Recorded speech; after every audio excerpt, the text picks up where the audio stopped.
Golly, man, that's fast as shit. What you got going on? Oh, so I'm bidding on a flooring job for an environmental building, and it said it wants me to send over the quote, but it wants me to fill out all of these paperwork about the contractors have completed RRFP course. That do you ever do screen shares for 2 seconds, or is that too complicated? Too complicated. It's much better if you force yourself to explain it, and then I teach you what that means, and that way you're learning as you go rather than me just saying, "Oh, just click check mark D." Well, you haven't Oh, learned yeah. anything if I do that. Yeah, I'll retain it more. I'm going to Okay. force you to educate me, and I'll force you to get educated. It's going to be fun. This kind of is fun. I got this amazing PDF viewer, GCExperts, really nice. Contractors and subcontractors of require shall purposes all required licenses and or certifications. And it's talking about an RRP, an abatement certification. Okay, so there must be some type of abatement work, which means that when you go to hire an abater, so maybe you said it was a flooring job, so maybe they've got some, Yeah. mastic or something, and so yeah, Painting. the company that you hire will have those certifications. Oh, they will? Oh, okay. And it says healthcare and museum. It says, given sense of the nature of these areas, it's a healthcare museum. It's for diseased animals and research. And they got a museum at the front of it. It says, USMMA is required. All work should be done in a negative pressure enclosed to minimize impact to building That's right. So occupants. what they'll do is they'll put plastic up and create an enclosed area, and then they'll put a fan that goes into a HEPA filter system that creates negative air pressure in there, so that you've got no contaminants coming out of the taped up area. But that'll be the company that you hire. They'll do all that. Oh, they'll have that. So it's an HEPA vacuum with a minimum filter required capabilities of There you point go. 0.3 microns. Every once in a while, I get lucky and know something. Okay, it says oversight of lead abatement process and performed by final lead clearance. It says, I don't know what that. Let's see. Throughout the duration of the abatement project, the workers area must be contained to initial foreman lead clearance is completed. Yes. Okay, we already talked about that. Yeah, but again, Oversight of the that's not lead. stuff you turn in with your bid. That's stuff that you'd be turning in after award, when you're getting ready to do all the work. You're setting all that up. But some, I mean, I'm just trying to figure out costs because I didn't know if I'd have to charge for that. So Well, hell yeah. I was just trying to figure out what it was, so I could charge for it. Oh, okay. So what is COR? Contracting officer's representative. Okay, a full work plan to be prepared in advance and submitted to the COR at least one day prior. All work must be scheduled with the CR 72 hours before. Okay. What does SOW mean? Schedule of work. Scope of work. I'm sorry, scope of work. Oh, it says the square footage identified in the scope of work. Oh, okay. All right. Well, that's nice OR. Provide a COR. Okay. So, all right. What is the safety data sheet? Do they need that just for a bid? Not for your bid, but a safety data sheet. We used to call them MSDS, material safety data sheets. At some point, they changed it, and I'm too old school to change my mind. But I want you to imagine a piece of paper that comes with a tube of caulk. Okay, so like if you go to Home Depot and you buy a tube of caulk, what does the material safety data sheet say about that caulk? In other words, if you get it in your eyes, what are you supposed to do if you get it in your eye? Okay, so if even today, if you went to Home Depot or Lowe's and you went to go buy a can of paint or a caulk or acetone, any chemical type product, you can go to the front desk, the customer service, and say, I want the SDS, the safety data sheets on these products that I'm purchasing, and they have to, by law, provide them to you. What the federal government is going to be asking for is any chemical type products that you bring onto their site. They want the MSDS sheets because Jesus Christ, what if your guy spills something and somebody walks through there barefooted? Or somebody's doing some caulking overhead and a gloop of caulk falls down in somebody's eye? They want on site, ready to go to see what they're supposed to do if something like that happens. So I just need to do it with everything I got, the paint, the plastic. But that's the stuff your subcontractor will be. You'll be getting that from your sub. Oh, well, I mean, I do painting all the time. I guess it'll be a commercial painter that I'll need the commercial painter person probably have all that. I don't know. Let's see, breakfast room, no paint. Any supplier you buy your materials from is required to have those data sheets. What you're saying is that I never knew to ask for them. Okay? It's not saying I never had those. Okay? You've always had access to it. You just never knew to ask. Well, they're all Mexican.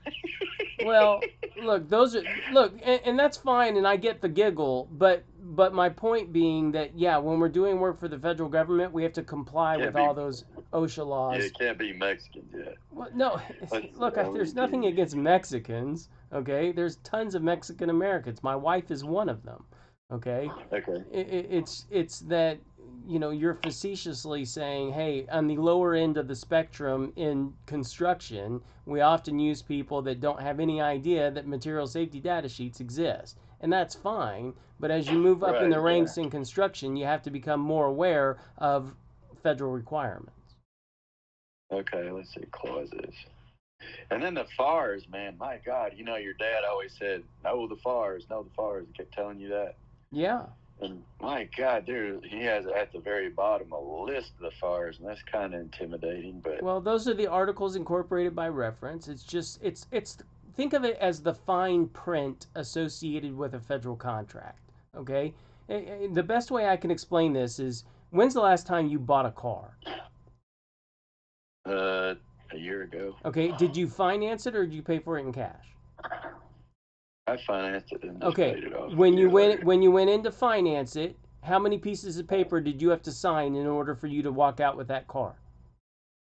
Oh, a lot, but I didn't read the fine print. It's just got all the legal. But why didn't you read it? I bet you don't know the answer. Why didn't you read it? Because I was lazy and I didn't know how to read it. That's not the right answer. The reason you didn't read it is because you wanted the car. Okay? Yeah. And in order to get the car, you had to sign. You weren't signing your terms, you were signing their terms. Okay?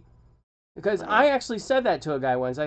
He said, hey, aren't you going to read that? And I said, what difference does it make what it says? I want the car. Are you going to let me take the car if I don't sign one of these pages? And he said, no. And I said, well, then what the hell difference does it make what it says? Mm-hmm. Okay? Yeah. Do you want a federal contract, Denny? Yes. Then what the hell difference does that say? You're going to have to comply with all of it. Yeah, but I did real estate. It's probably the same thing, like lead, how they're the same thing repetitive over and over again. It's probably not repetitive, and I would suggest that at some point you do actually go read some of those FARs. I certainly did in my career, but it was a long time ago, but I reference them every once in a while. I'm pretty familiar with about maybe 4 or 5 chapters of the Federal Acquisition Regulations. There's many Federal Acquisition Regulations that I can recite from memory, but I still have to look things up, and I've been doing this for 30 years. Yeah, some of it's trod out. Okay. Yeah, I see. Equal Opportunity, Child Act, combating trafficking in persons from other countries. Let's see. Estimating a percentage. Yeah, okay. Well, just common sense stuff, some of it. Privacy training. Okay. Buy American supplies. Oh. Has to all be American. I guess it's all made in America. Notice of disaster of emergency area set aside. So I guess it's just familiarizing. Well, what you'll start to realize is that a lot of federal contracts have a lot of documents that are in common, And so what you'll start to look for as you're going through these is things that are not the same, okay? And it's the things that are not the same that you want to pay attention to. As an example, the scope of work is going to be different from job to job to job. The bid form might be a little bit different from job to job to job, okay? And look, when you're sitting down and really, even after 6 or 8 months, this is your first time actually sitting down and going through this shit, which I'm proud of you. I'm happy, okay? But you need to go through 10 of these things to start to get a sense as to what you're looking at. Okay? Yeah. And that's okay. I want you to go through that process. And if today's the day, great. I'll answer your phone every time you call today. Your call every time you call today. But I want you to spend some time going through these things and learning what they look like and what's different from job to job to job, and then just trying to put together in your head, what would it take to actually do this? Because somebody's going to get that job. This one's just painting. It ain't the flooring one. Okay.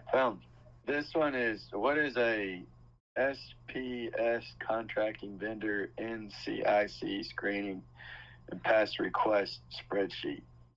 Does it need that before the quote? No. Okay. It wants me to fill it out. They said fill it. Well, actually, I don't know. It might be bullshitting. I don't know if it said it needed it before the quote. So really, I guess that was my only question, was that it's trying to put in a number, make sure I got. So they'll be doing the ventilation fans, and for all that, he won't be saying, "Oh, we don't cover that. You'll have to get that yourself." They'll be doing. Well, that would be a conversation that you would be having at some point, as to, hey, do you guys do the negative air pressure, or do I need to get somebody else for that? But most of those guys do it themselves. Okay. Ceilings only. Okay, let's see. I like the way, man, this guy's really good, whoever did this. He put pictures in here and then notated each picture. Hey, and it's already got the floors taped off. Everything's covered already.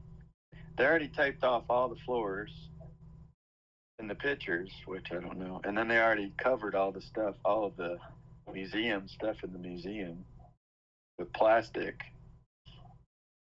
That's kind of weird, isn't it, that they did all that themselves?